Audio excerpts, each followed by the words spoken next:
ఏం లేదు, మా డాడీని కలవడానికి వెళ్ళాము.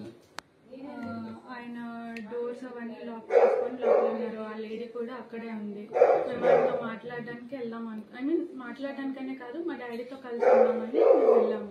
బట్ మేము మెసేజెస్ చేసినా, ఫోన్ కాల్స్ చేసినా ఆయన లిఫ్ట్ చేయలేదు, దేనికి రెస్పాండ్ అవ్వలేదు. సో ఏంటి అంటే వాళ్ళు ఎప్పుడో ఒకప్పటికైనా డోర్ తీస్తారు కదా అని మేము బయట వెయిట్ చేస్తాం.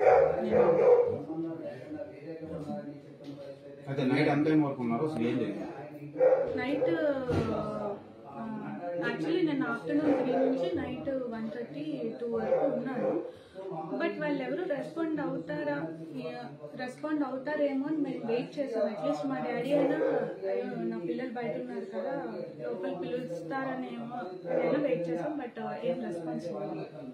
ప్రధాన కారణం ఏంటి మీ ఫాదర్ ఆ లేడీ ఆమెతో ఉండడమే రెస్పాండ్ అవుతుంది.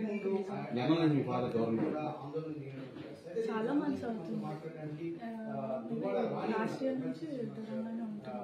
ఈ మధ్యకాలంలో కలవడానికి వెళ్ళాం. లాస్ట్ ఇయర్ వినాయక చవితి అప్పుడు మాట్లాడడానికి వెళ్ళాం. అప్పుడు మా డాడీ వాళ్ళ బ్రదర్ అండ్ వాళ్ళ మదర్ ఏం చేశారంటే మమ్మల్ని లోపలికి రానివ్వకుండా, మేమేదో వాళ్ళకి అటాక్ ఇస్తున్నాం అన్నట్టు క్రియేట్ చేసి మా డాడీతో కలవనివ్వకుండా చేశారు.